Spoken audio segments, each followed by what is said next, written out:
Baik, selamat pagi adik-adik, rekan-rekan sekalian. Iya, Pak. Juga. Oke, Saya Pak. lihat di sini partisipannya baru 42 orang. Yang lain belum bergabung ya.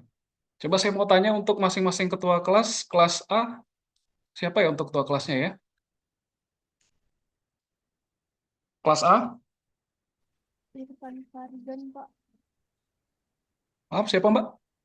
Irfan Farzan. Mas Irfannya belum bergabung ya?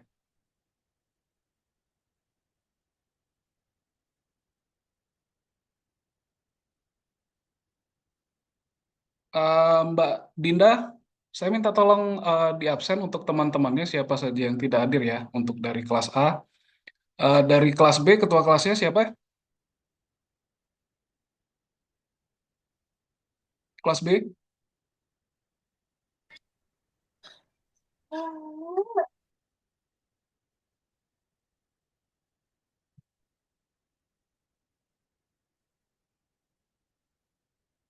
Kelas C? Mbak Hadir, Pak. Mailan ya? Pak. Oh iya, Mbak Mailan, saya minta tolong di absen untuk teman-teman yang tidak hadir ya. Baik, Pak. Oke, untuk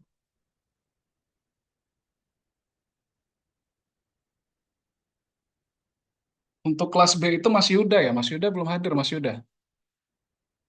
Atau Iya, ada yang Pak. bisa? Ada ketua kelasnya.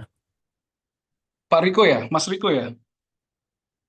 Oke, Mas Riko, saya juga minta tolong untuk di absen ya, untuk teman-teman yang tidak hadir. Baik, kita mulai kuliah kita hari ini.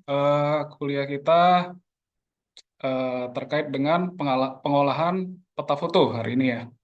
Untuk kelas A, saya juga baru bertemu kali ini. Salam kenal, nama saya Roy. Saat ini saya bertugas di Kantor Pertanahan Kabupaten Muara Enim. Saat ini saya menjabat sebagai PLT Kepala Seksi Survei dan Pemetaan di Kementerian Agraria dan Tata Ruang. Kalau teman-teman tidak tahu Kantor Pertanahan itu adalah Kementerian Agraria dan Tata Ruang. Nah, pada hari ini saya tidak sendirian seperti pertemuan sebelumnya. Saya mengundang, kalau di pertemuan sebelumnya saya mengundang langsung dari PT Eroxa. PT Eroxa itu adalah eh, perusahaan yang langsung untuk pengadaan alat FX ya, alat FX. Karena saya sering berkomunikasi dan berkoordinasi dengan PT FX, jadi saya minta langsung. Nah, hari ini juga saya tidak sendirian juga. Pada hari ini juga saya mengundang praktisi eh, punah ya, praktisi punah. Beliau ini sudah biasa biasa dalam melaksanakan kegiatan proyek-proyek pemetaan menggunakan peta foto. Nah, kebetulan di kantor saya itu ada proyek untuk pemetaan foto udara seluas 1.800 hektar. Nah, kebetulan beliau ini adalah eh, pelaksana kegiatan dari kegiatan tersebut. Nah, di sini ada Mas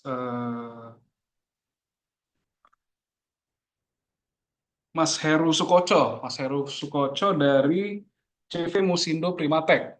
Nah, kebetulan CV Musindo Primatek ini eh, yang mengerjakan pekerjaan proyek pemetaan peta foto di kantor saya. Nah, nanti untuk lebih jelasnya, tolong teman-teman disimak baik-baik karena ini juga hal yang cukup penting dalam pelaksanaan peta foto. Karena saya lihat untuk tren di geospasial ini sekarang itu trennya ke arah peta foto. Peta foto menggunakan pesawat udara nirawak. Nah, nanti teman-teman silakan dicermati, diamati, dan juga kalaupun misalnya ada hal yang ingin ditanyakan, silakan ditanyakan. Silakan ditanyakan, karena saya meminta langsung dengan beliau ini. Nah, tapi sebelum itu saya ingin menyampaikan sedikit materi terkait ketentuan dari peta foto ya.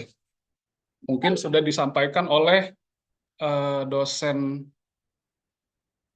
yang mengampu fotogrametri, tapi saya rasa perlu juga saya sampaikan di sini ya, agar teman-teman itu eh, tahu ataupun paham terkait pekerjaan-pekerjaan eh, untuk peta foto. Nah, di sini saya akan share terkait SNI. Jadi kalau teman-teman pernah dengar SNI itu, SNI adalah Standar Nasional Indonesia. Nah, setiap kegiatan ataupun setiap pekerjaan itu semuanya punya standar. Jadi standar itu sudah ketentuan yang mengatur untuk setiap kegiatan. Kalau satuan internasional itu namanya ISO. Kalau di Indonesia itu namanya SNI, Standar Nasional Indonesia. Nah, kebetulan karena pekerjaan peta foto untuk menggunakan kamera non-metrik ini sudah trennya cukup bagus, Badan Standar Nasional Indonesia itu harus membuat SNI terkait kamera non-metrik ini. Jadi selama ini untuk pekerjaan peta foto itu menggunakan kamera metrik, bukan kamera non-metrik. Nah, pada baru tahun di 2022 inilah dibuat untuk ketentuan kamera non-metrik.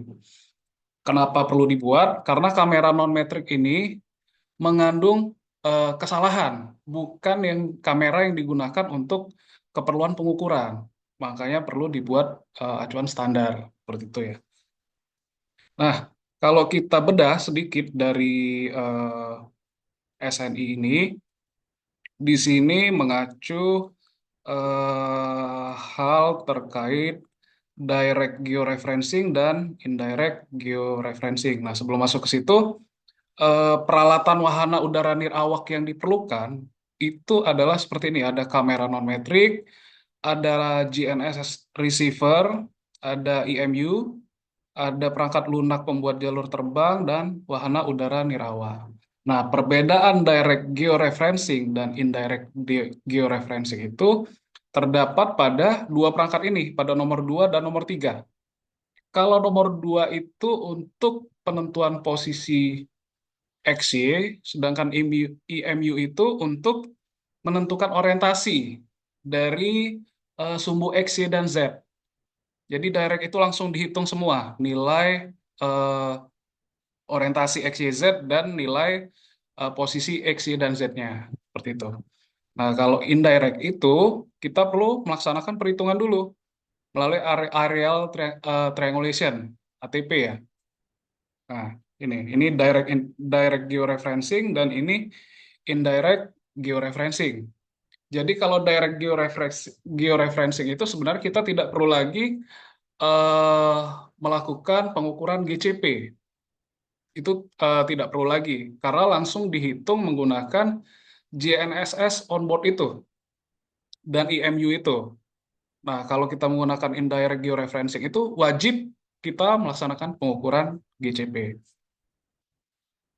Lanjut, untuk ketentuan GSD itu sendiri, GSD itu dihitung berdasarkan dari nilai T, T itu tinggi terbang, dari permukaan tanah, dibagi dengan panjang fokus, F itu fokus, lalu eh, dikali dengan piksel. Piksel. Nah, di sini juga ada minimal, minimal dari spesifikasi kamera non-metrik. Paling tidak minimal berukuran 12 megapiksel dan shutter speed maksimal 1/50 detik. Lalu media penyimpanan dan kapasitas minimal 64 gigabyte. Nah, dan juga bisa terkalibrasi lever arm. Ini adalah kalau kita berbicara SNI itu standar, standar itu paling minimal. Jadi kalau di bawah itu tidak boleh, kalau lebih baik seperti itu. Lanjut, untuk GSD ini untuk perencanaan survei terbang, jalur terbangnya. Nah, untuk pertampalan ke muka itu harus lebih dari atau sama dengan 80%. Itu pertampalan ke mukanya, sedangkan pertampalan ke samping itu lebih besar atau sama dengan 60%. Nah, lalu tinggi terbang itu berpengaruh terhadap GSD-nya nanti. Nah, nilai GSD itu tergantung dari masing-masing si pemberi kerja. Seperti itu. Nah, misalnya seperti kami dari BPN, kami punya ketentuan sendiri terkait nilai GSD. Nah, kira-kira seperti itu kurang lebih dari SN ini ya. SN ini intinya mengatur terkait eh, pengolahan peta foto berbasis kamera non-metrik. Kalau kamera metrik itu sudah banyak, karena dari dulu memang menggunakan pesawat udara yang berawak. Biasanya kamera metrik itu besar, dan memang harus menggunakan wahana pesawat udara, seperti pesawat-pesawat Cessna ya, kalau adik-adik pernah lihat. Nah, SNI ini untuk kamera non-metrik yang lebih portable, yang bisa dibawa dengan drone ataupun pesawat udara nirawak. Lalu ada lagi ketentuan dari ini yang mengatur terkait SNI ya. Nah, saya akan eh, bawa ke Juknis terkait Juknis pekerjaan peta foto yang ada di BPN atau Kementerian Agraria dan Tata Ruang.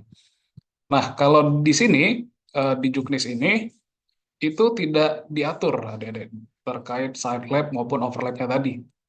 Tapi kita harus tetap mengacu ke SNI tadi ya, ke SNI tadi, dan di sini diatur terkait hasilnya. Hasilnya tersebut harus memiliki nilai resolusi GSD-nya itu kurang dari atau sama dengan 0,12 meter. Lalu ada ketelitian horizontal. Ketelitian horizontal itu atau circular error 90% itu harus kurang dari sama dengan 0,40 meter. Nah, terakhir itu juga, karena ini untuk pekerjaan peta tegak, harus ada uji akurasi vertikal. Uji akurasi vertikal itu di sini harus dibawa kurang dari atau sama dengan 2 meter. Nah, berdasarkan juknis itu, hasil pekerjaan peta foto itu harus masuk dalam hitungan ini. Jadi adik-adik juga sudah bisa menghitung. Kalau tadi menghitung nilai GSD, adik-adik saya rasa sudah bisa semua ya. Nilai CI 90 juga sepertinya juga sudah pernah dilakukan. Nah, LE 90 ini juga sama seperti menghitung nilai CI 90.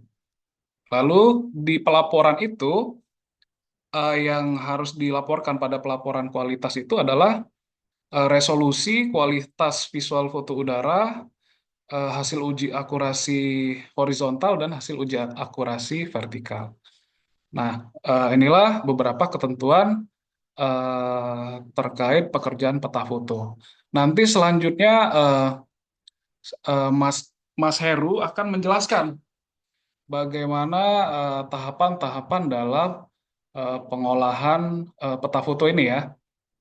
Jadi tolong adik-adik dicermati, dipahami. Eh, di sini Mas Heru juga saya minta untuk menjelaskan sampai ke eh, mereduksi DSM, karena tiga dimensi yang dihasilkan dari pengolahan peta foto itu berupa DSM. DSM itu Digital Surface Model. Nah, di sini yang diminta adalah DTM, Digital Terrain Model. Jadi untuk kalau DSM itu kan eh, rumah, pohon, itu masih terhitung tingginya. Sedangkan kalau DTM itu cukup groundnya saja yang dipakai. Jadi ketinggian yang digunakan itu berdasarkan ketinggian dari DTM, bukan DSM. Mungkin itu saja pengantar singkat dari saya. Saya persilahkan untuk Mas Heru. Halo, Mas Heru.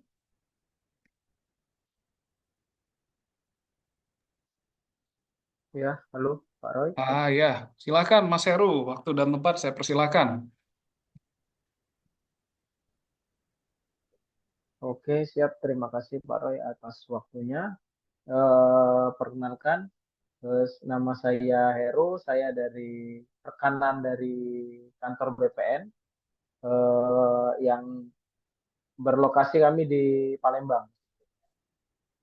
Seperti itu. Eh, Sebelum saya mulai eh,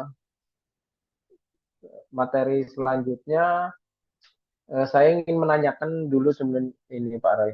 Ini nanti untuk peserta apa sudah menyiapkan data-data untuk processing atau seperti apa Pak? Atau hanya saya untuk mendemonstrasikan bagaimana prosesnya dan lain-lain? Untuk data, teman-teman atau adik-adik sudah melaksanakan pemotretan udara dan juga melaksanakan pengukuran titik GCP. Mungkin di sini Mas Heru cukup demo saja. Nanti adik-adik menyimak tahapannya. Nanti setelah kuliah ini mereka boleh mencoba secara mandiri. Seperti itu, Mas Heru. Baik, terima kasih Pak Roy atas infonya. Oke. Sebelum saya mulai untuk mendemonstrasikan, saya akan memberikan beberapa materi. Sebenarnya materi singkat paling kemungkinan hanya 10 menit. 10 menit untuk menjelaskan perizinan drone karena drone ini termasuk barang berbahaya sebenarnya untuk penerbangan udara. Jadi setiap mau melakukan penerbangan kita harus memiliki izin sebenarnya, memiliki lisensi yang dikeluarkan dari ada beberapa instansi yang mengeluarkan dari biasanya yang terkenal itu ada APDI dan banyak beberapa instansi yang mengeluarkan eh, lisensi seperti itu. Pak Roy, saya izin ini apa namanya izin share. Silakan, silakan, Mas. Ya, terima kasih. Saya mulai untuk materi awal pemanfaatan teknologi drone untuk perencanaan tata ruang. Oke, selanjutnya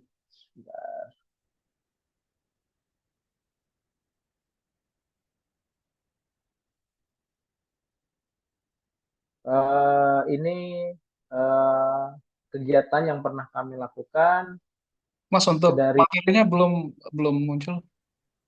Silakan di-share.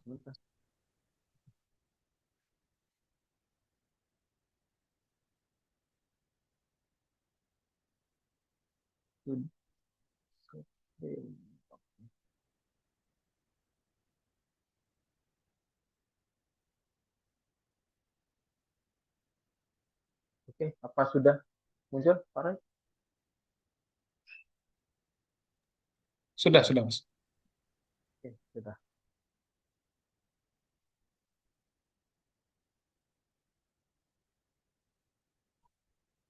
Oke. Saya izin untuk memulai. Eh, ini pemanfaatan teknologi drone untuk perencanaan tata ruang. Kemudian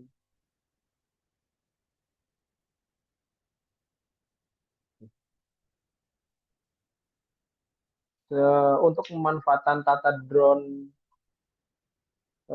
perencanaan di tata ruang dan untuk yang lainnya pembuatan master plan dan set plan dan untuk bidang konstruksi sekarang sudah mulai direalisasikan dari 2019 sebenarnya. Tapi untuk pekerjaan yang sudah diharuskan itu seperti mulainya itu tahun 2020 2021 itu udah diharuskan ada foto drone untuk citra satelitnya karena dari citra satelit sendiri kan tidak terlalu tajam gambarnya, resolusinya rendah. Makanya sekarang diharuskan untuk melakukan pemotretan udara untuk mengupdate data-data citra agar mempermudah untuk perencanaan tata ruang dan sebagainya seperti itu. Ini kegiatan kami yang pernah kami lakukan dulu beberapa tahun belakangan ini. Kami sudah alhamdulillah sudah menjelajah Nusantara karena bermain drone seperti ini. Ya, sepertinya seperti mainan, tapi ternyata menjanjikan juga seperti itu, Ray. Kemudian ini saya hanya membahas enggak detail, hanya sekilas saja. Kemudian nanti kita akan melakukan demo pengolahan data. Itu. Oke. Yang pertama itu dasar penggunaan drone. Ini ada regulasi atau peraturan pemanfaatan drone untuk pembangunan, contoh pemanfaatan drone, pengembangan teknologi drone untuk jangka panjang. Oke, pengertian mungkin teman-teman sudah mengerti pengertian dan sejarah, mungkin sudah diberi materi dari dosen-dosen mas-mas dan mbak-mbak yang ada di sini. Ini saya langsung lanjut aja untuk pengertian dan sejarahnya. Nah, ini peraturan. Jadi peraturan untuk menerbangkan drone itu ada di Peraturan Menteri Perhubungan Republik Indonesia nomor PM 90 tahun 2015 tentang pengendalian pengoperasian pesawat udara tanpa awak yang dilayani di Indonesia.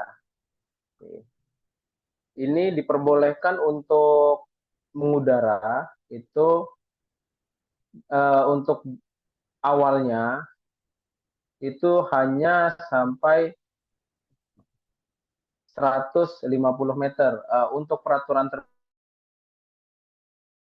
20 meter. Di atas 120 meter kita harus melakukan perizinan NOTAM. Seperti itu.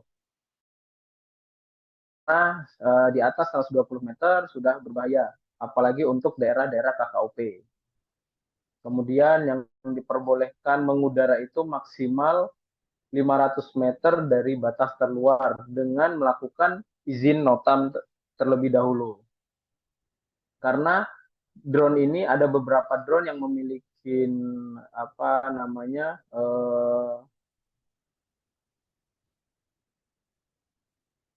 sensor untuk dibaca sama pesawat-pesawat yang melintas. Jadi ada transponder namanya. Kalau untuk hobi, kebanyakan drone seri-seri lama tidak memiliki transponder, tapi untuk seri-seri terbaru DJI sudah melengkapi transponder untuk keamanan. Jadi misalkan kita terbang di atas 150 atau 200 meter, itu airnav sudah mendeteksi, apalagi kita terbang di daerah KKUP. Mendeteksi bahwa kita terbang lebih dari yang diizinkan, seperti itu. Jadi kalau mau terbang di daerah KKUP atau di atas 120 meter, kita harus memiliki izin NOTAM itu. Kemudian ini jarak radius no-fly zone. Nah, ini yang diperbolehkan hanya 120 meter untuk regulasi sekarang. Kawasan yang larang terbang atau no-fly zone yaitu kawasan udara atau airport, kawasan militer, kawasan industri kilang minyak, kawasan infrastruktur vital milik negara. Jika ingin menerbangkan di daerah yang no-fly zone seperti ini, ya itu tadi kita harus memiliki lisensi yang resmi, kemudian kita harus mengajukan NOTAM, yang NOTAM tadi minimal itu 14 hari sebelum kita melakukan penerbangan. Itu NOTAM harus terbit terlebih dahulu, seperti itu. Peraturan membawa drone, untuk kita melakukan perjalanan menggunakan pesawat itu harus ke kabin karena ada baterai LiPo yang berbahaya untuk jika kita menyimpannya di dalam bagasi pesawat. Untuk baterai maksimal terisi 30%, dianjurkan untuk menggunakan safety bag atau LiPo bag biasa kami sebutnya. Kemudian jangan menerbangkan drone dalam pesawat. Ini tidak mungkin, kemungkinannya kecil sekali kalau kita menerbangkan drone di dalam pesawat.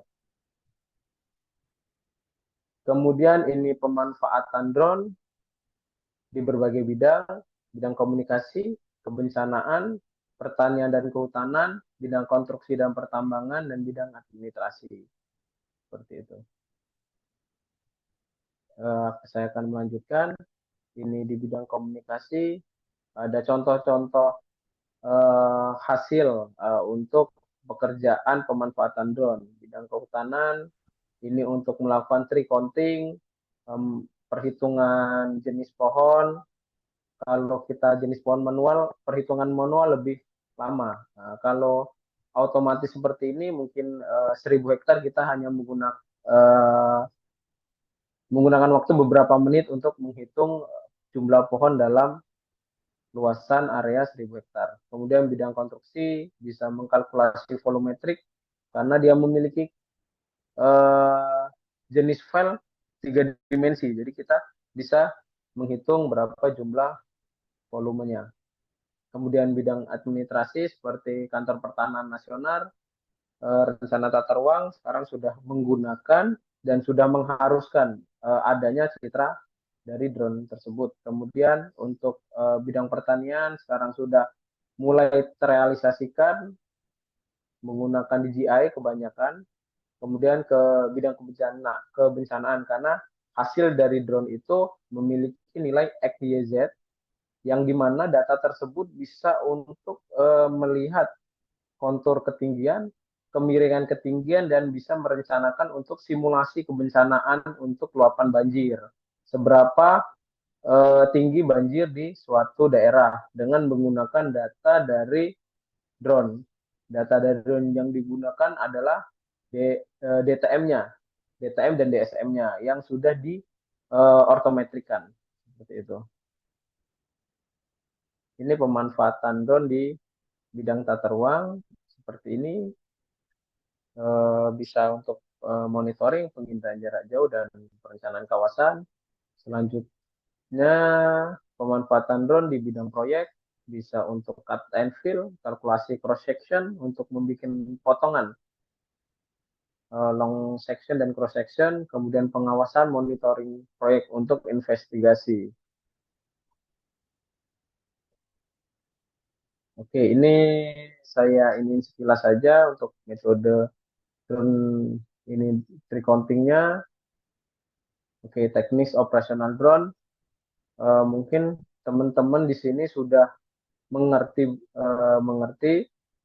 banyak tentang spare part drone dan lain-lainnya. Ini hanya ini aja. Oke, ini sensor, ini software. Jadi ada beberapa software yang digunakan untuk melakukan autopilot dan untuk melakukan processing data. Nah, ini saya ingin menanyakan dari teman-teman, di drone yang dipakai untuk pengambilan data lapangan, drone-nya jenis apa?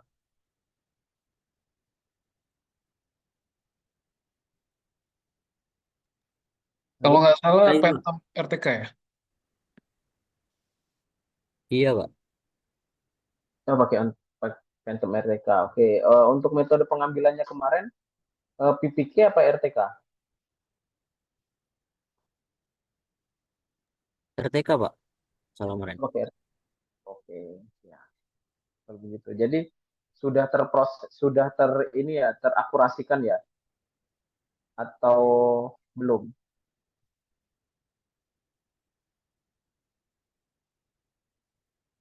Sudah, Pak. Sudah terakurasikan. Oke, siap.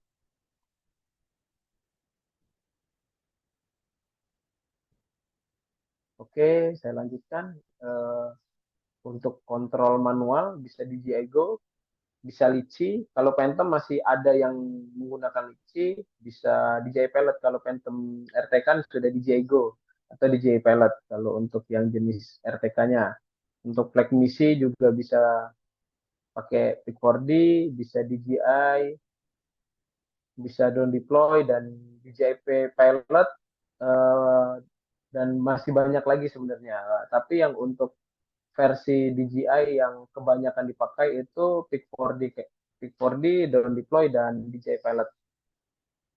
Kemudian untuk pengolahan data, ini ada beberapa yang digunakan, tapi yang lebih sederhana itu menggunakan Agisoft dan lebih ringan aplikasinya. Kalau untuk keduanya ada Pick4D Mapper dan APS Menci itu berat untuk pengolahan, jadi butuh spek komputer yang tinggi.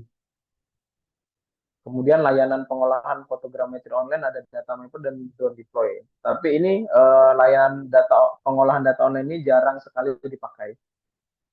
Untuk pemuatan data ada ArcMap, ada QuantumGIS, ada AutoCAD, ada Global Mapper dan lain-lain.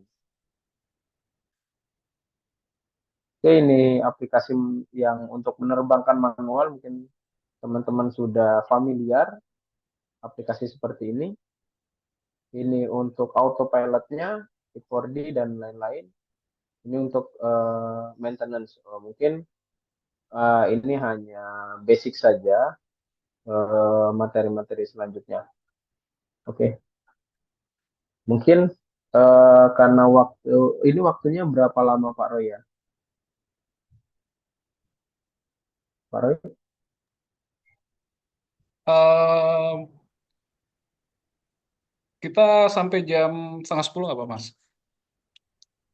Setengah 10, oke. Kan setengah 10 ini saya langsung demo untuk pengolahannya aja, karena kalau saya membuka materi yang selanjutnya akan sepertinya lama. Butuh waktu 1 hari sepertinya Pak Ray. Jadi untuk 1 jam selanjutnya saya langsung melakukan pengolahan aja, dan dimohon untuk peserta melihat kalau bisa ini udah direcord belum Pak Iro ya tadi.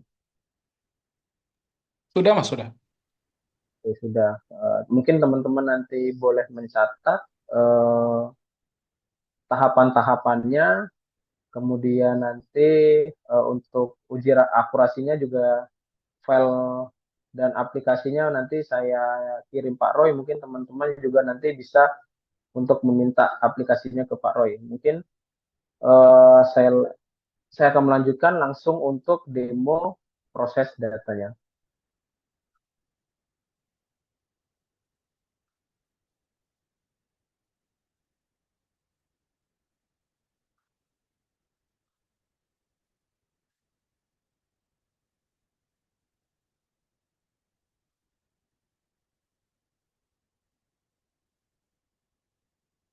Untuk teman-teman udah ada pernah melakukan pengolahan data sebelumnya?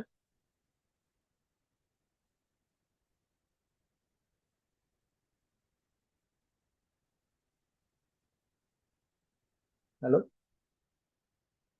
Pernah, Pak. Sebelumnya udah melakukan pengolahan data belum? Udah pernah belum? Sudah, Pak. Oh, sudah. Saya boleh menanyakan materi yang untuk pengolahan yang sudah pernah dilakukan itu seperti apa? Jadi eh, saya hanya mengulang sebentar, kemungkinan saya akan melanjutkan. Misalkan sudah paham materi yang sudah dilakukan sebelumnya.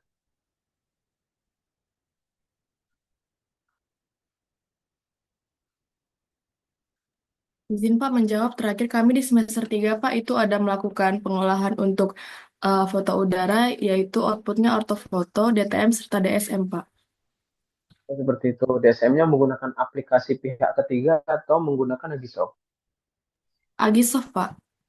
Agisoft. Oke, berarti saya akan melakukan klasifikasi DTM menggunakan aplikasi pihak ketiga, karena aplikasi pihak ketiga itu lebih ringan untuk kita melakukan pekerjaan nantinya.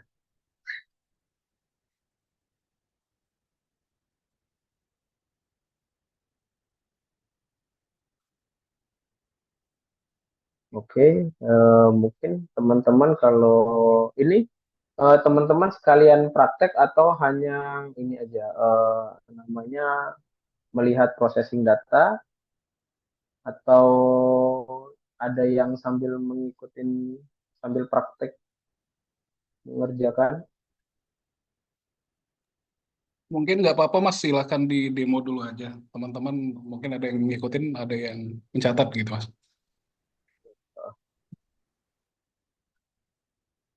Saya-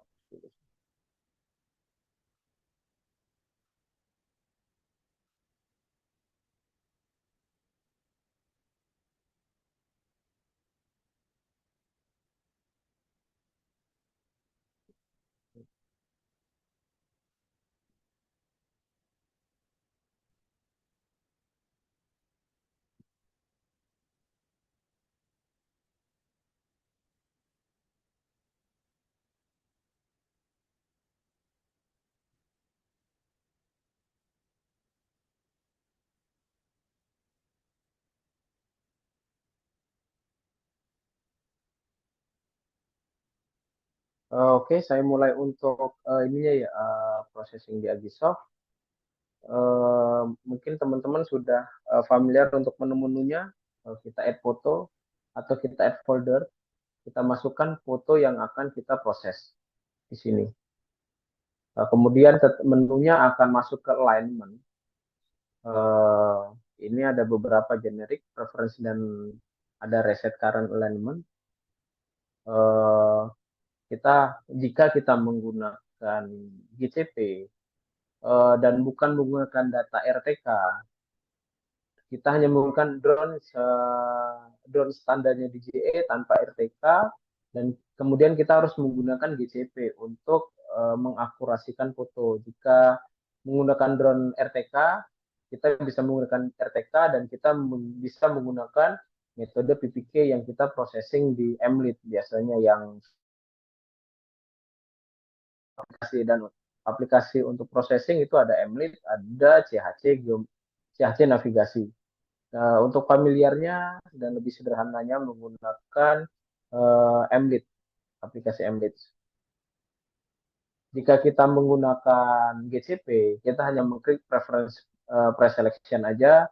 Kalau kita menggunakan RTK, kita menggunakan generic preselection karena kita menggunakan data originalnya foto yang sudah terakurasi dari RTK.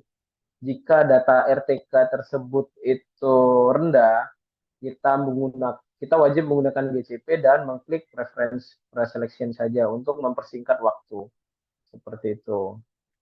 Ini ada exclude stationary type point dan image matching ini ada key point limit, dan ini untuk berapa jumlah poin yang kita inginkan untuk alignment. Seperti itu. Ini saya proses slow aja untuk mempercepat. Ini sama seperti pada umumnya untuk proses data. Setelah T-point selesai, tetap kita akan masuk ke exclude untuk memperapat poin yang kita proses di alignment. Seperti itu. Ini langsung bisa disable, bisa mail atau yang lainnya. Kita pilih ini, dan ini di checklist, harus di checklist karena kenapa? Jika tidak di checklist, ini warnanya berubah, bukan berwarna seperti foto poinnya.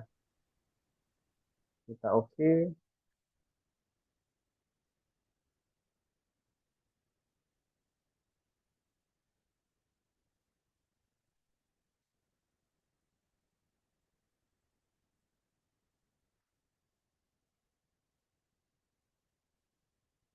Mungkin membutuhkan waktu untuk proses, biasanya tidak terlalu lama.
Kalau untuk teman-teman uji akurasinya biasanya menggunakan apa?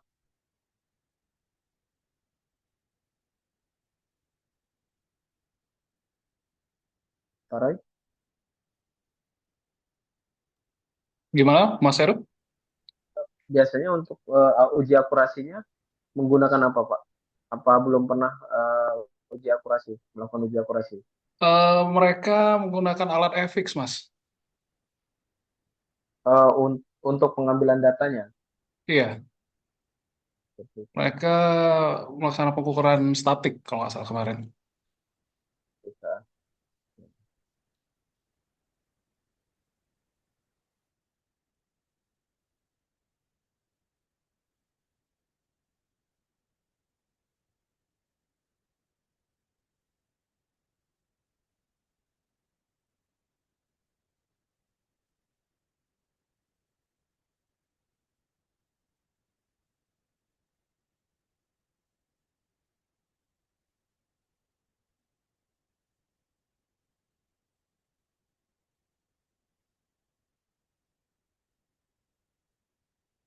Untuk proses data sebenarnya tergantung jumlah foto, spek komputer, dan kualitas yang dihasilkan nantinya.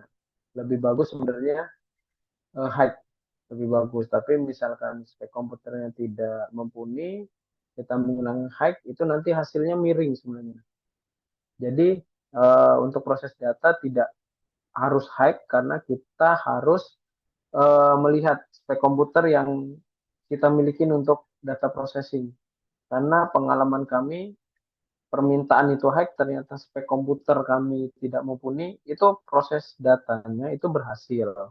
Tapi untuk kualitas data yang dihasilkan, walaupun kita memilih high, outputnya tidak sebagus yang kita harapkan. Jadi nanti kemudian ada contoh data-data yang miring, ada yang kurang seamless, apalagi dengan jenis vegetasi yang sama, itu lebih rumit untuk melakukan matchingnya seperti itu. Ini butuh waktu beberapa menit untuk teman-teman menunggu sebentar processing datanya.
Oh ya, kalau yang sudah dilakukan praktikum dan pengolahan datanya itu kemarin mendapatkan uji akurasi berapa nilainya, RMS-nya,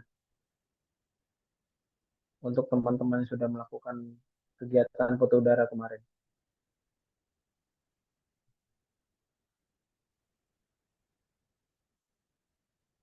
Halo?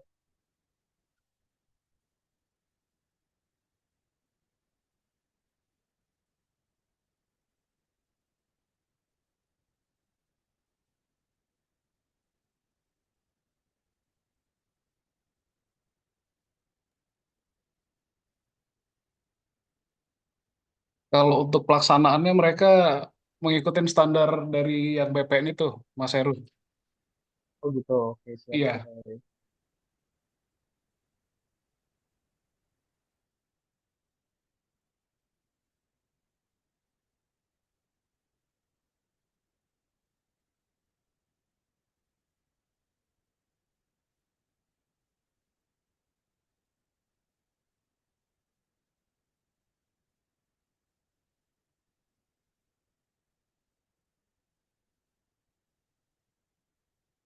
Oke, dashboardnya udah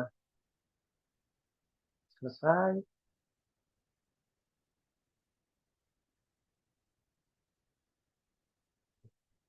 Nih, ini kita mendapatkan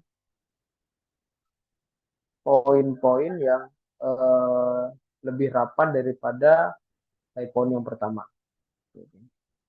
Kemudian dari ini tetap kita mesh, tekstur, tile model, dem, kemudian ortomosaik. Mesh ini tujuan kita untuk memperhalus dan untuk menghasilkan 3D. Tapi jika kita tidak menginginkan tiga dimensinya dan kita hanya memerlukan untuk ortomosaik, kita bisa langsung ke dem seperti ini. Oh iya, saya lupa untuk mengakurasikan data. Sorry, maaf, maaf. Ini tadi, ini kita hapus dulu. Setelah typoin, harusnya kita akan memasukkan koordinat dari nilai GCP yang kita hasilkan dari pengamatan statiknya. Pengamatan statik itu boleh, pengamatan GCP itu boleh statik, entry, atau menggunakan metode real time kinematik, menggunakan RTK. Seperti itu, kita masukkan nilai koordinat, boleh otomatis, boleh manual. Kalau kita memiliki banyak, ada 10 atau 20 koordinat, kita menggunakan, kita bisa import koordinat. Seperti itu. Ini karena saya koordinatnya hanya satu atau dua, hanya untuk bahan ajar sebentar, kita menggunakan manual aja, kita klik kanan, kemudian kita add marker, di sini muncul poin 1, kemudian kita masukin koordinat yang ada. Ini saya sudah menyiapkan koordinat.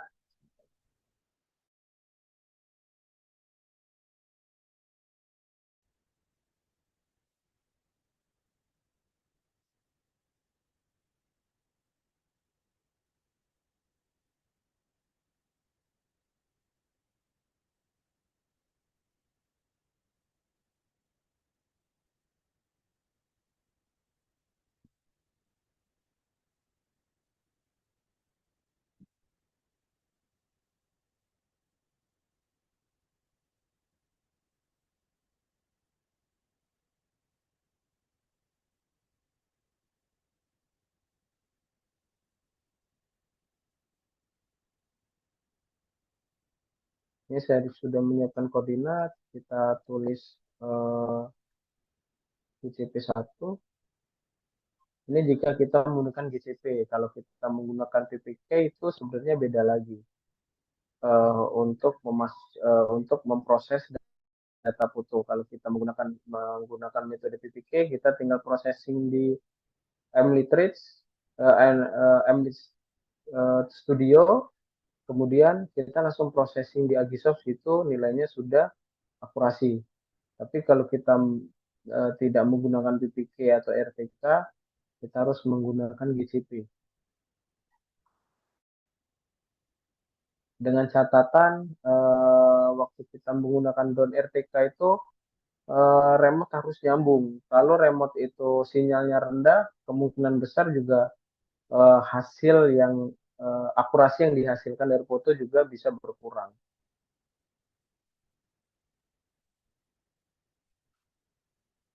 Ini kita menggunakan beberapa data aja.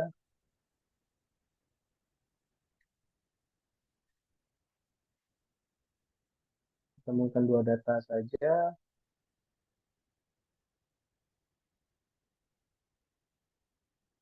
CP2.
Ini ketinggian boleh kita ketinggian ini kita ambil dari hasil yang apa namanya hasil RMS yang kita dapat dari GPS.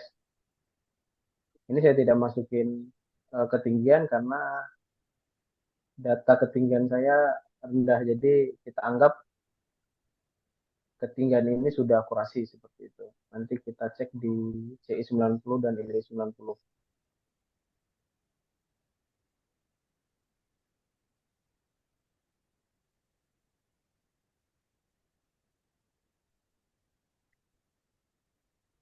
Kiri kanan foto by marker.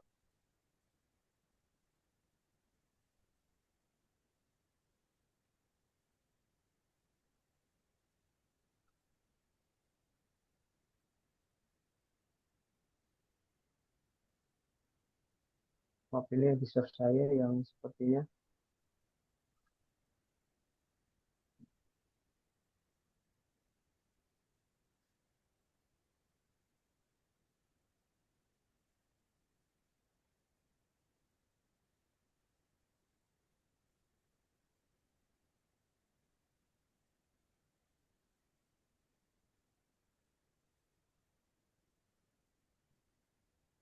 Ini saya stop share sebentar ya Pak Roy. Ini saya buka Gisof yang lain sebentar. Lanjut, lanjut, Mas. Ini Gisof saya lagi trouble ternyata.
Baik, sembari Pak Heru sedang eh, share data lainnya, saya ingin menambahkan sedikit terkait PPK dan RTK ya. Jadi kalau drone sekarang yang sudah eh, include GNSS pada drone ya, itu bisa menggunakan dua metode ya, RTK dan PPK. Nah, masing-masing itu punya kelebihan dan kekurangannya. Kalau RTK itu real time kinematic, untuk koordinat dari foto itu sendiri langsung terolah karena real time ya. Real time, ngambil data koordinatnya, dan harus terikat dengan base di ground. Kalau nggak salah itu bisa menggunakan Ntrip ataupun menggunakan radio. Tapi kalau RTK ini kelemahannya punya jangkauan. Jangkauannya tidak begitu jauh. Jadi kalau misalnya lebih dari beberapa kilo, low signal dari base, itu fotonya malah eh, tidak memiliki koordinat karena eh, lost connection dengan base-nya. Nah, sedangkan kalau PPK itu adalah post process kinematik. Jadi pengolahannya itu kita lakukan setelah proses penerbangan. Jadi datanya kita download terlebih dahulu, lalu kita olah fotonya agar koordinat foto tersebut terkoreksi. Jadi eh, PPK itu post processing after kita terbang baru kita olah. Sedangkan kalau real time tadi itu langsung langsung mendapatkan koordinat. Nah, tapi kelemahannya kalau real time itu jangkauan, sedangkan PPK itu jangkauannya cukup luas. Mau sejauh apapun bisa dikoreksi. Lalu kalau misalnya kita tidak menggunakan, kalau menggunakan tidak ada alat GNSS di drone tersebut, itu kita wajib melaksanakan pengukuran GCP. Itu wajib karena untuk proses triangulasi udara di situ, biar fotonya memiliki koordinat dan menjadi foto tegak. Mungkin itu saja tambahan dari saya. Mas Heru, gimana? Sudah bisa?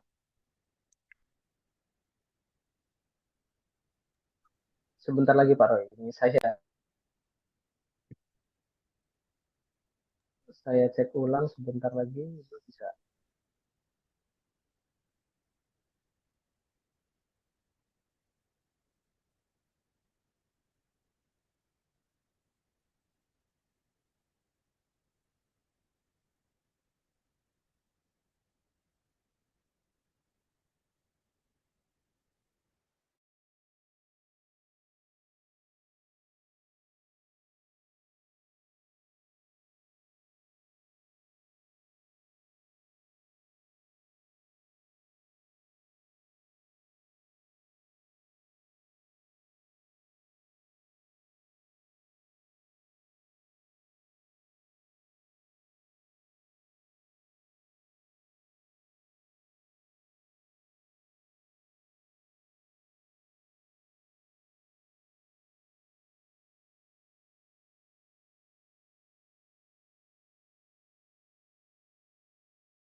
Oke, saya lanjutkan.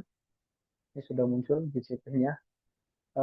Kemudian setelah kita tadi masukin marking, add markingnya, kita pilih eh, eh, foto yang akan kita akurasikan. Klik kanan, kemudian filter, foto by marker, kemudian kita geser-geser. Jadi kita ini jika benderanya warna hijau, ini berarti sudah diakurasikan fotonya. Kalau belum, nanti benderanya akan berwarna putih, hitam, atau abu-abu. Seperti itu. Ini kita pilih, kita geser. Setiap kita klik kanan filter foto by markers, ini akan muncul data seperti ini. Terus kita pilih, kita klik, kita geser seperti ini. Terus sampai selesai. Sesuai jumlah foto yang ditampilkan di view fotonya. Gitu. Jika selesai kita kemudian lanjut ke GCP kedua, klik kanan, filter foto by marker, close, kita ubah ke pindah ke GCP 2. Jika di lapangan kita mengambil data GCP, kita harus memoto 4 sisi biar kita tidak lupa posisi GCP mana yang akan kita akurasikan. Ini kita mengumpamakan kita mengambil GCP di sudut tembok rumah seperti itu.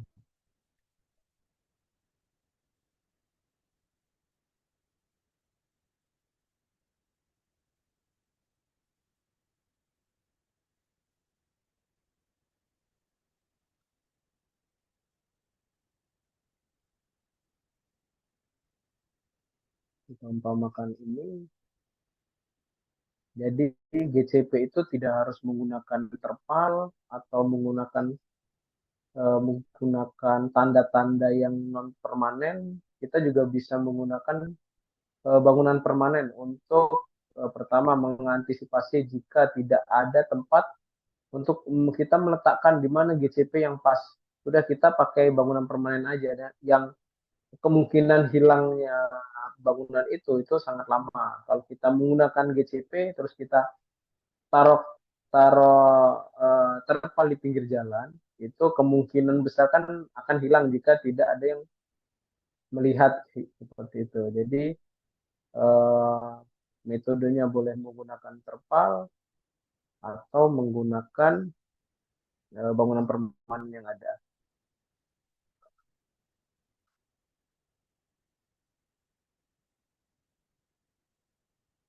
Kita presisikan.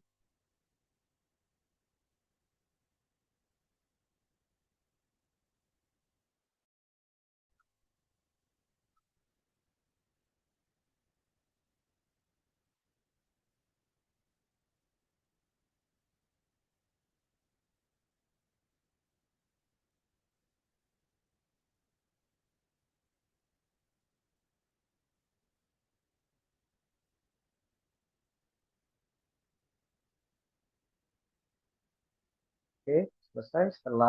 Setelah kita presisikan dan ini sudah benderanya sudah berubah warna hijau, kita optimize.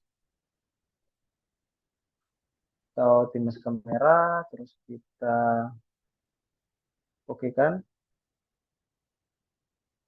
Ini proses mengoptimize yang foto yang kita tarik tadi untuk mengakurasikan foto-fotonya, ini akan mereposisi. Kalau kita lupa mengoptimize kamera, itu tidak akan tereposisi fotonya.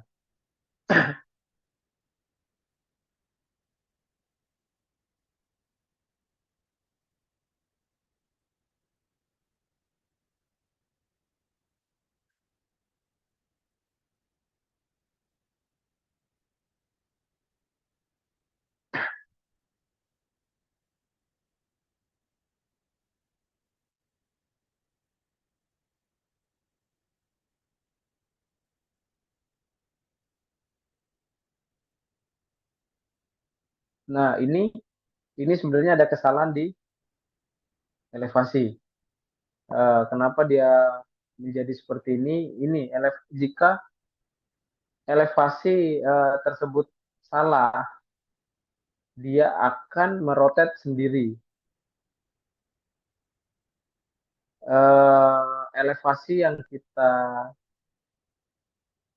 hasilkan dari proses post processing GPS, kalau bisa itu jangan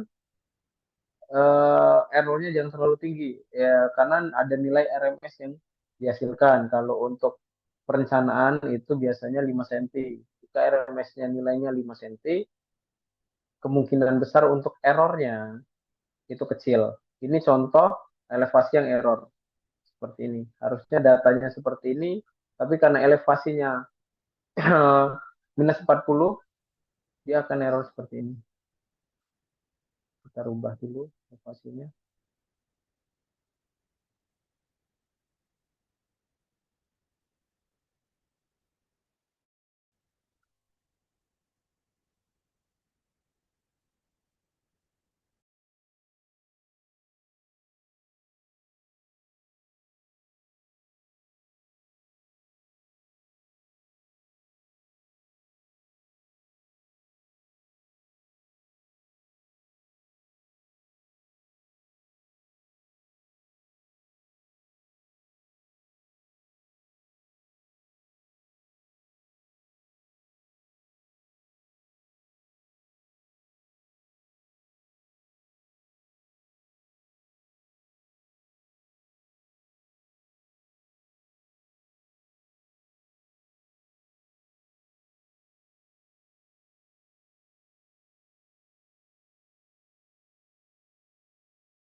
Oke, ini nilai errornya.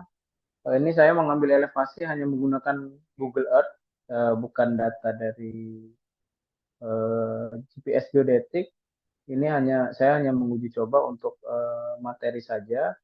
Selanjutnya data-data seperti ini kita harus menghasilkan dari hasil RMS-nya GPS geodetik agar nilainya lebih presisi. Ini kan ada nilai error seperti ini, ada 2 meter, ada error pixel. Nilai error ini kita bisa memperkecilnya di Agisoft itu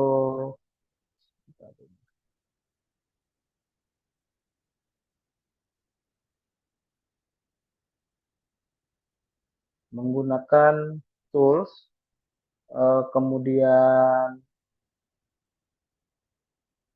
sorry.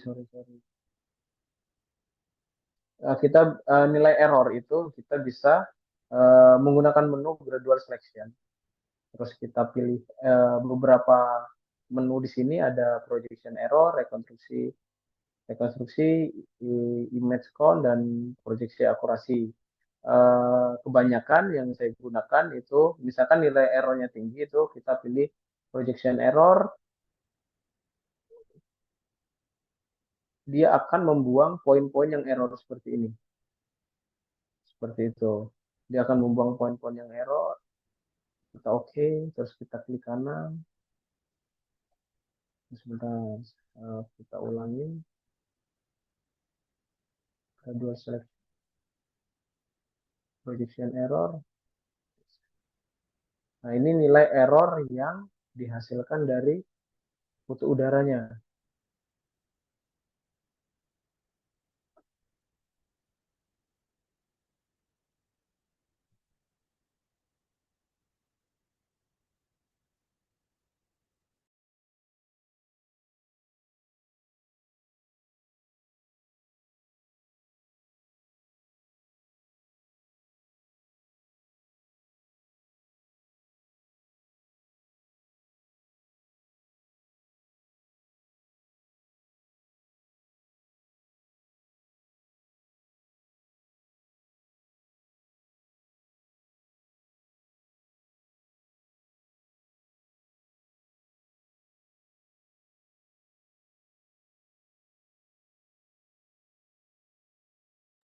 Kemudian kita pilih lagi, terus kita pilih projection akurasi, kita geser ini berapa poin projection yang errornya banyak. Jadi biasa semakin kecil nilai yang kita pilih, semakin banyak nilai error yang akan berkurang.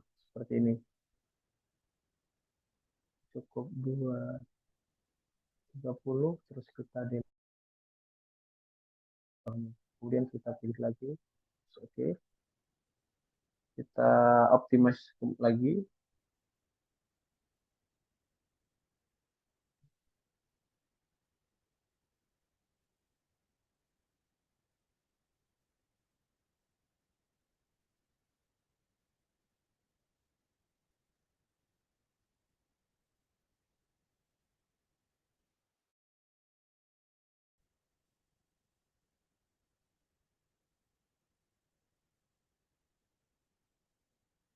Oke.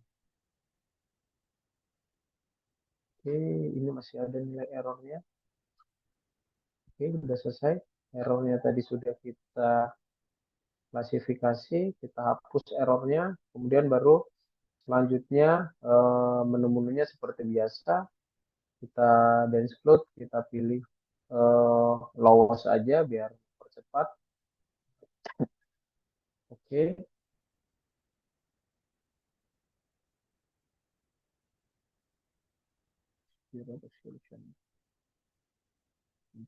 Kita ulangi lagi.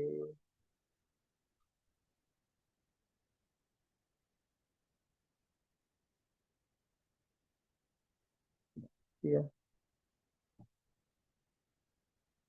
Sebentar Pak Iro, ini agisa saya sepertinya lagi bermasalah ini dari semalam.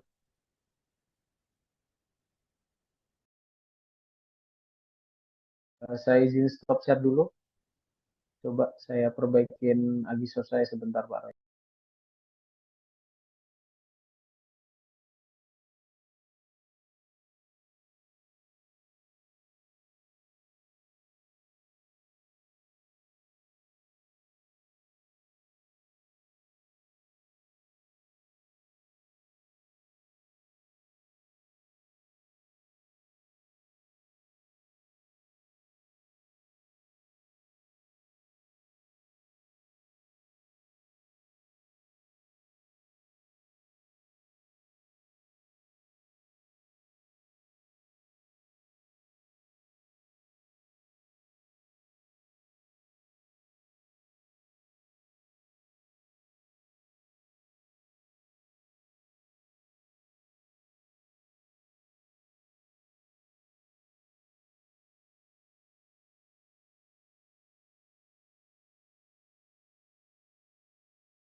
Maaf teman-teman, peserta ini aplikasi saya error, harusnya tidak resolusi. Setelah menghilangkan itu tadi, apa namanya, menghilangkan data error, kita proses selanjutnya seperti biasa, dashboard. Itu tadi zero resolusi itu bisa karena nilai errornya terlalu tinggi, terus eh, kita gradual selection terlalu banyak, itu bisa menyebabkan zero resolution tadi.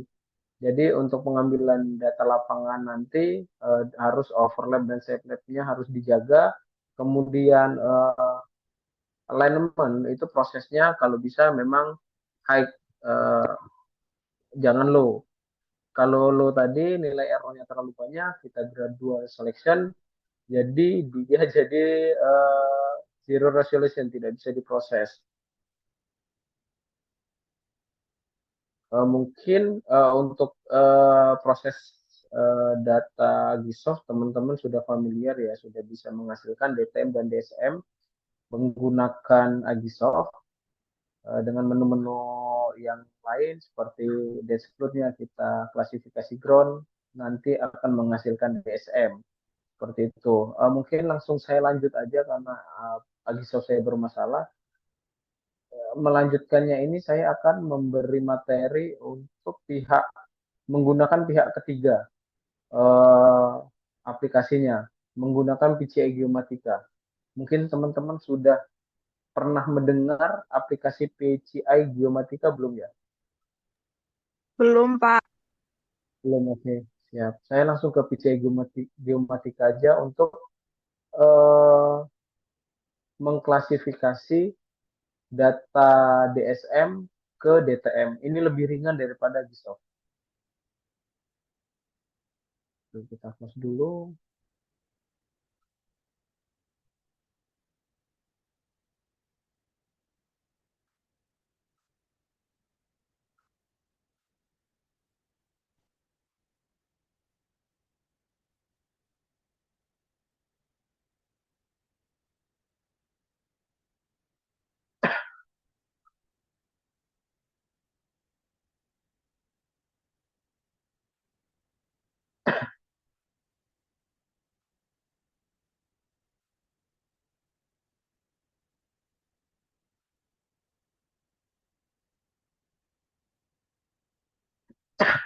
Ini saya akan membukakan aplikasi PCI Geomatica itu seperti ini aplikasinya. Ketika seperti ini nanti saya akan kirimkan ke Pak Roy untuk teman-teman bisa download atau teman-teman juga bisa cari di Google, itu banyak sebenarnya untuk aplikasi PCI Geomatica. Nanti teman-teman hanya menyiapkan DTM, sorry, menyiapkan DSM seperti itu aja. Terus kita drag aja DTM-nya ke PCI Geomatica-nya. Kemudian ini hasil dari data DEM Agisoft-nya tadi yang belum kita klasifikasikan ground. Kalau dari hasil dari Agisoft, klasifikasi groundnya itu tidak menghapus semua, kecuali kita menghapus poin-poin pohon, rumah seperti itu, baru kita proses dashboard dan selanjutnya itu bisa mengurangi bangunan-bangunan yang ada. Kalau menggunakan PCI Geomatica kita lebih cepat. Ini kita memiliki data DEM, kemudian kita klik kanan, kita save as, kita simpan di folder yang kita tentukan.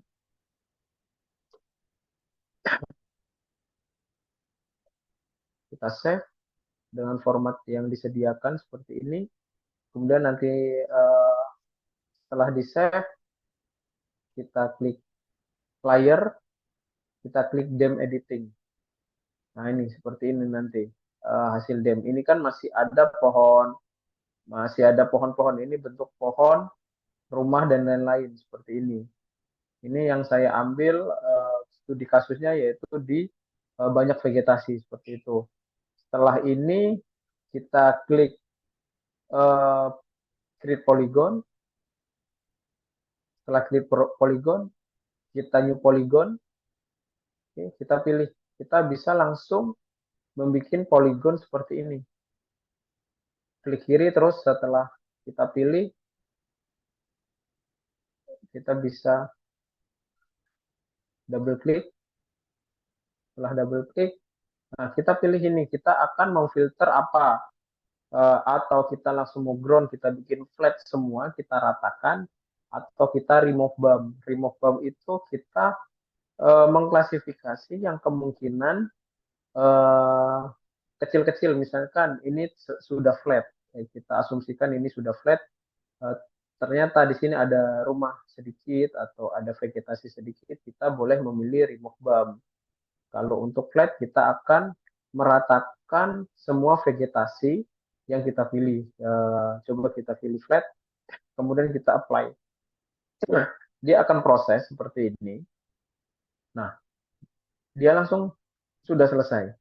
Kalau untuk menggunakan PC Geomatika, kalau untuk Agiso kan kita butuh waktu yang lama ya untuk mengklasifikasinya.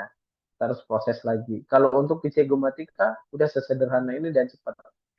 Misalkan ini masih ada apa namanya vegetasi yang belum tereduksi, kita klik lagi, boleh kita klik berulang-ulang seperti itu yang sampai data DSM yang kita inginkan seperti itu. Misalkan cukup udah flat, kita inginkan seperti ini, kita tinggal close, dia akan terfilter sendiri seperti ini, tinggal klik kanan, kita save as lagi, browser, kita kasih nama DSM. DSM dan kita ganti TIFF formatnya.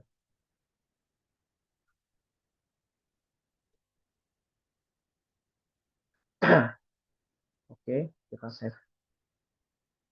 Save.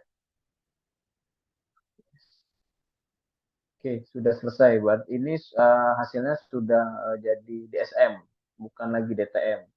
Seperti itu. Kalau menggunakan PC Geomatika lebih sederhana dan lebih cepat prosesinya. Terus untuk akurasi data, saya lanjutkan akurasi data. Ini untuk uji akurasi datanya. Uji akurasi datanya kita masukin data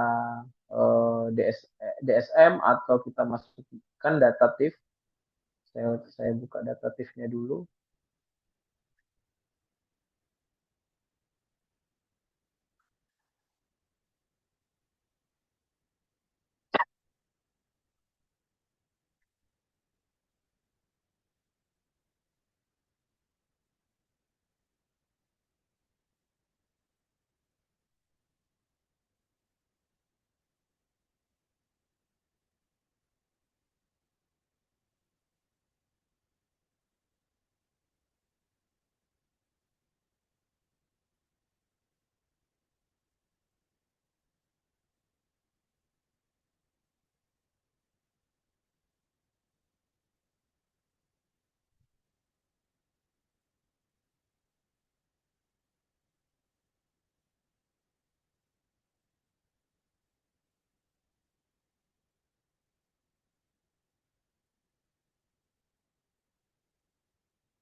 Ini kita akurasikan untuk data DSM-nya.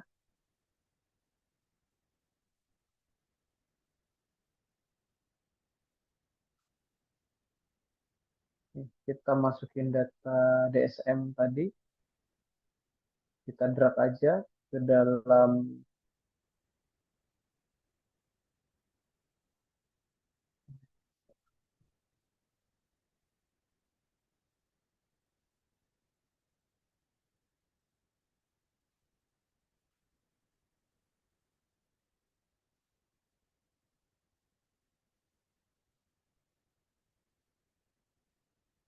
kita drag data DSM-nya. Nah, ini tadi perbandingannya tadi ada data DTM dan DSM. Ini data DTM-nya, ini data DSM-nya, seperti itu. Kalau untuk sederhananya, kita buka LE9. Jadi ada aplikasi untuk uji akurasi LE90 dan CE90. Untuk share screen-nya terlihat tidak? Terlihat, Pak.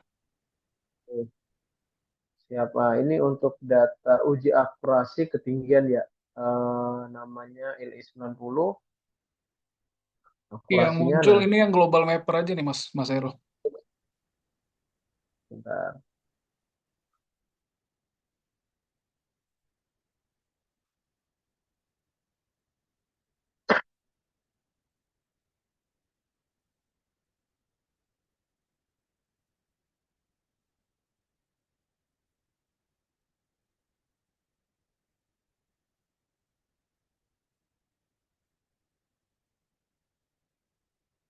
Ini yang di global mapper ini sederhananya kita hanya sebenarnya kita menaruh kursor aja di kan atau kita masukkan poin ke dalam global mapper. Poin data dari GPS kita masukkan ke sini, nanti Excel-nya nggak muncul ya. Excel-nya nggak muncul.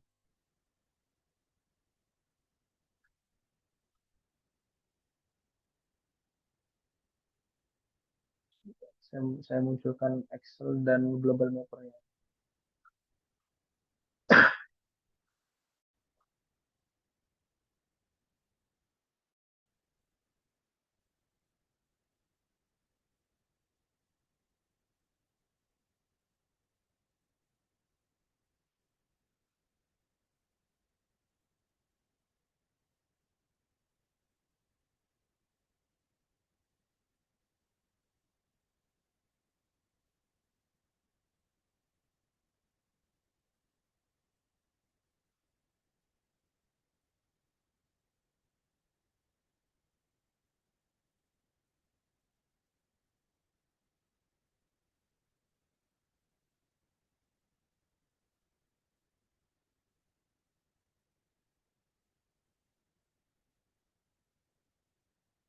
Nggak mau share screen.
Baik, sembari menunggu Mas Heru menyiapkan data, ini tahapan untuk uji akurasi vertikal ya. Uji akurasi vertikal. Kalau untuk yang horizontal itu adik-adik sudah bisa melaksanakan nilai X dan Y, melaksanakan pengukuran ICP dibandingkan dengan data postmark atau premark. Jadi titik ICP itu bisa berupa titik eh, terpal. Terpal itu untuk wilayah yang tidak memiliki eh, fitur untuk melaksanakan pengukuran ICP. Jadi kita kalau misalnya berada di hutan itu kan tidak ada objek yang bisa kita jadikan titik ICP. Nah, itu pada saat sebelum dilaksanakan pemotretan kita pasang. Itu namanya titik premark. Kalau postmark itu kita bisa manfaatkan simpangan jalan ataupun sudut-sudut rumah, yaitu postmark. Nah, untuk uji akurasi CE90 itu membandingkan antara ground dengan data hasil ukur menggunakan pengukuran statik dari adik-adik sekalian. Jadi kalau yang biasanya kita menggunakan eh, X dan Y, nah yang sekarang ini adalah proses nilai Z-nya. Nah kalau ini sudah selesai, kita tinggal lihat, kita bandingkan dengan syarat dari ketentuan yang BPN tadi. Misalnya kalau untuk uji vertikal itu harus di bawah 2 meter. Sedangkan nilai GSD dan nilai linear error-nya itu harus di bawah 0,4 untuk horizontalnya. Untuk Mas Heru gimana? Sudah siap Mas Heru?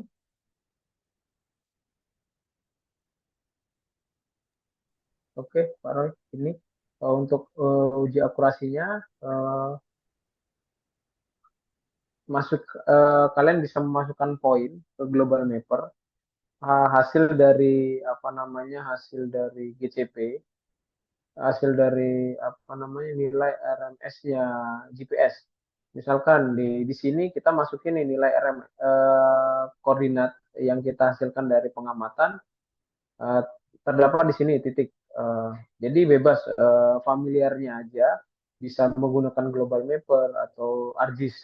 Tidak disarankan untuk menggunakan Google Earth karena nilai akurasi pada Google Earth itu rendah. Jadi ada dua yang disarankan, ArcGIS, ArcGIS, Global Mapper atau yang lainnya. Jangan Google Earth, gitu aja.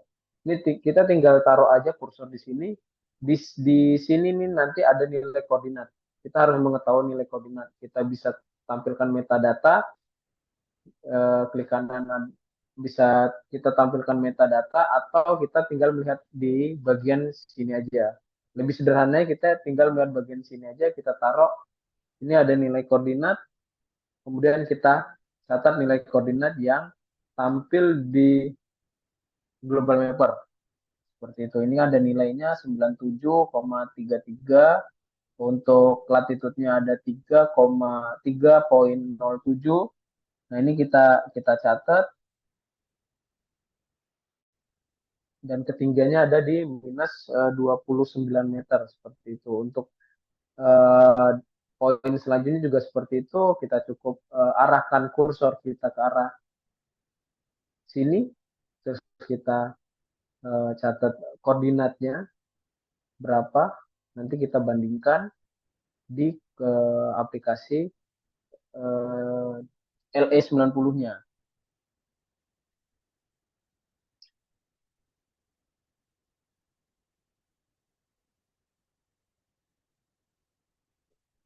Kita masukkan data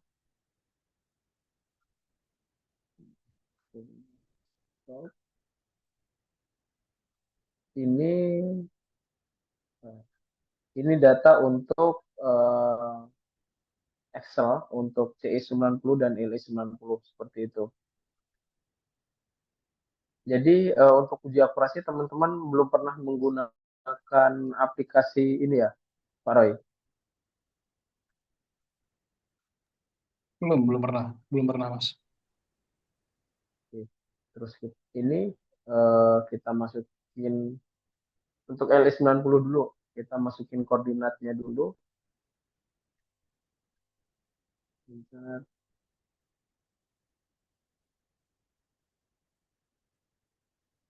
Ini ada koordinat. Kita masukin koordinatnya.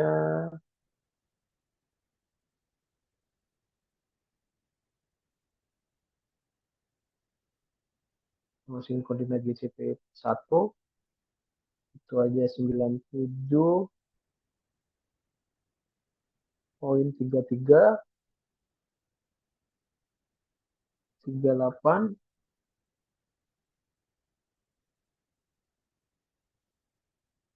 kemudian selanjutnya 3.007. Ini kita masukin koordinatnya dulu. Nah, hasil dari nilai ini ada perbandingan dari foto sama dari ICP yang kita hasilkan dari GPS. Misalkan nilai GPS kita itu, kalau ini tadi kan kita hasilkan dari nilai ortonya di global paper tadi, mosaiknya kita masukkan, kita arahan kursornya ke sana. Misalkan di sini kita dari data GPS kita mendapatkan poin di 28,8, kemudian dari global mappernya tadi nilainya 29 minus. Gitu. Jadi untuk perhitungan akurasi itu sangat sederhana sebenarnya.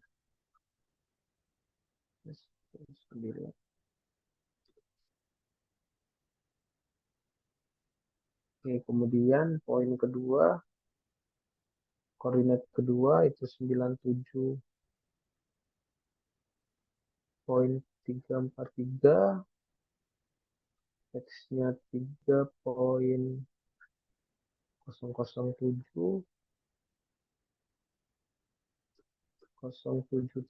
untuk koordinatnya yang kita dapatkan dari GPS geodetiknya minus 24.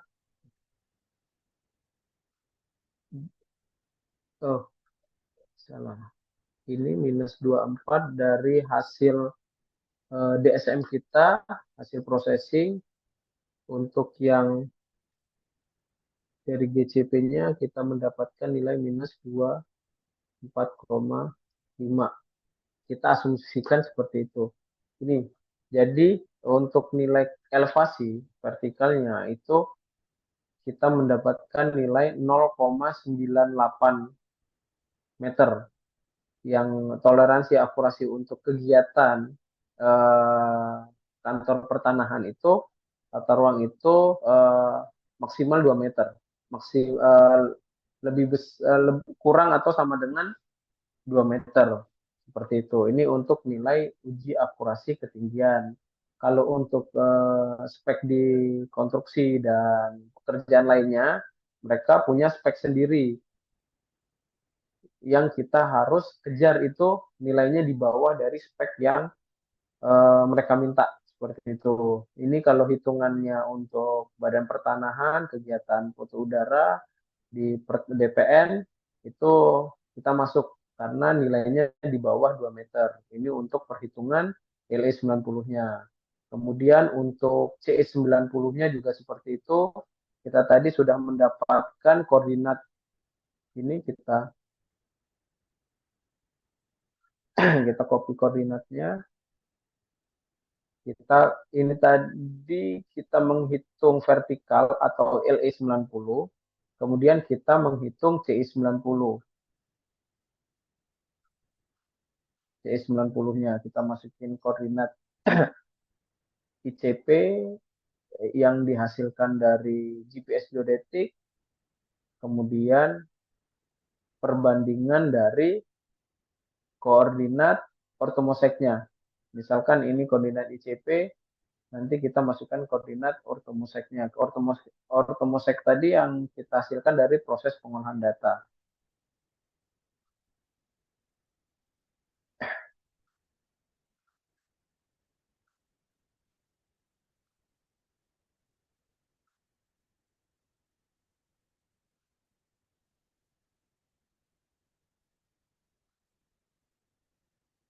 Ini koordinat ICP, terus kita masukin koordinat.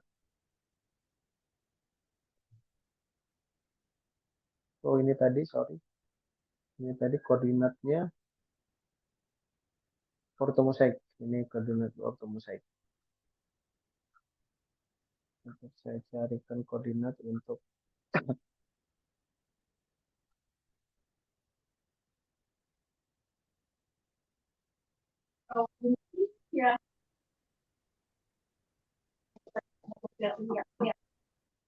stop share sebentar, saya buka koordinatnya dulu.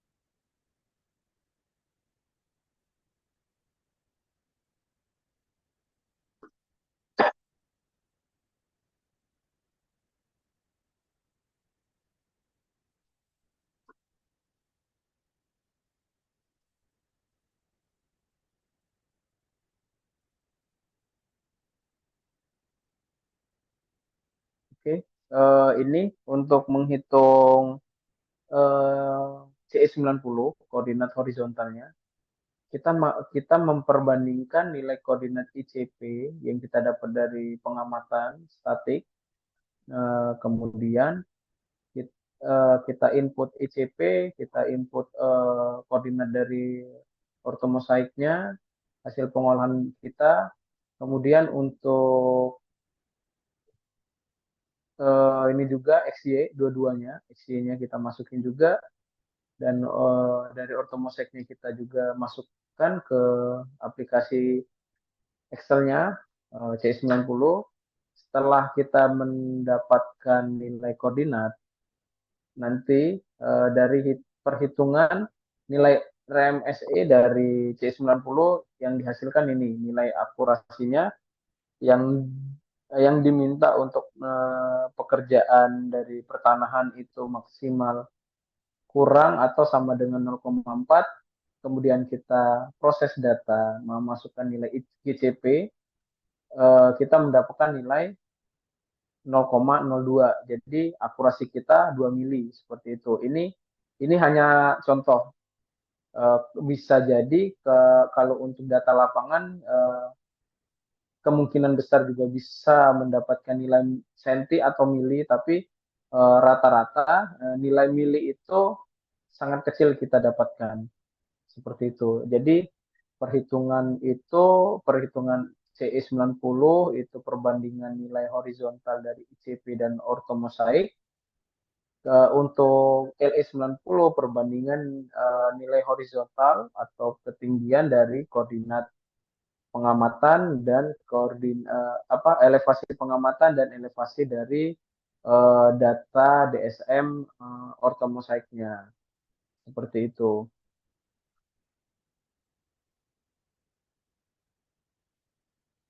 Mungkin ada yang mau ditanyakan untuk pengolahan data, khususnya untuk di PCI Geomatika mendapatkan nilai DTM ke DSM dan menguji akurasikan. Mungkin kalau teman-teman dari proses Agisoft sudah biasa untuk proses dan menggunakan Agisoft, ini mungkin teman-teman ada pertanyaan untuk aplikasi PCI Geomatikanya.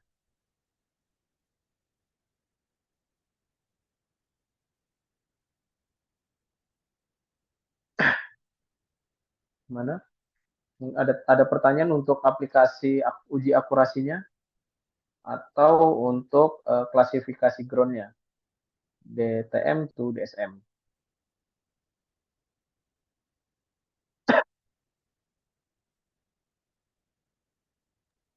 Baik, silakan dari teman-teman kalau ada yang mau ditanyakan.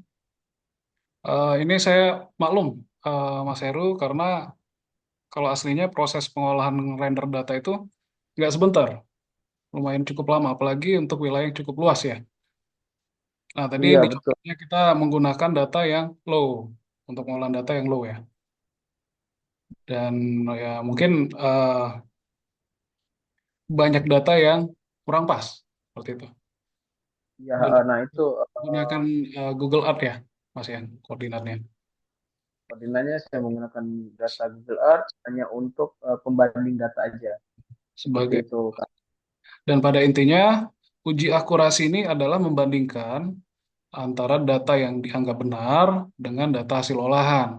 Untuk data yang dianggap benar tadi adalah data ICP yang diambil dari lapangan tadi, dibandingkan dengan data hasil pengolahan peta foto tegak, baik nilai XY maupun nilai Z. Untuk horizontal itu circular error 90, ketentuannya itu harus di bawah 0,4 ya Mas ya. 0,4 dan untuk linear error 90 itu harus di bawah 2 meter. Gitu. Nah, silakan untuk teman-teman yang ingin bertanya. Ada yang ingin bertanya nggak?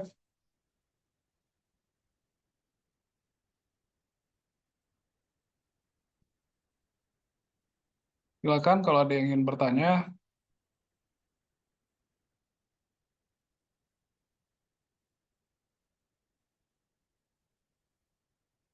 Nah, di sini sambil menunggu teman-teman bertanya, saya juga share. Karena di sini kebetulan Mas Heru ini adalah eh, mitra kerja kami ya, untuk pekerjaan peta foto ini. Dan kebetulan Mas Heru ini baru menyelesaikan pekerjaan proyeknya. Dan saya lihat untuk hasil uji akurasi, ini adalah laporan yang sudah diberikan sama CV-nya Mas Heru ini. Untuk uji akurasi horizontal berada di 0,173, sedangkan standarnya itu adalah 0,4. Untuk uji akurasi vertikal itu berada di 1,2, sedangkan standar sesuai ketentuan pekerjaan 2 meter. Jadi untuk pekerjaannya masuk toleransi, Mas Heru. Untuk nilai GSD-nya itu berada di 7 cm, sedangkan di ketentuan itu 12 cm. Jadi untuk secara pekerjaan masuk spesifikasi. Jadi silakan teman-teman kalau ada yang ingin bertanya, dari praktikum kita hari ini. Cukup? Kalau cukup, mungkin Mas Heru, saya terima kasih banyak sudah dibantu teman-teman untuk proses pengolahan data. Eh, Mudah-mudahan kita bisa bekerja sama di pekerjaan lainnya ya, Mas Heru ya. Saya rasa kuliah kita cukupkan hari ini. Saya mohon maaf juga karena baru bisa mengisi kuliah di hari Sabtu. Mudah-mudahan teman-teman sehat selalu. Saya minta rekapan absen ya untuk yang para ketua kelas tadi. Silakan dijabri saya. Untuk tugas tidak ada, tenang saja tidak ada. Nanti untuk aplikasi PCI Geomatikanya tolong di-share juga ya, Mas Heru ya, biar saya bisa share ke teman-teman. Nah, nanti saya share. Baik, terima kasih banyak Mas Heru, teman-teman sekalian. Saya kira saya cukupkan sekian untuk kuliah kita hari ini. Selamat berlibur ya, karena ini weekend. Saya mohon maaf mengganggu waktunya. Terima kasih, selamat pagi ya. Pagi, Pak. Pagi, Pak. Terima Makasih, kasih. Pak. Makasih, Bapak. Bapak.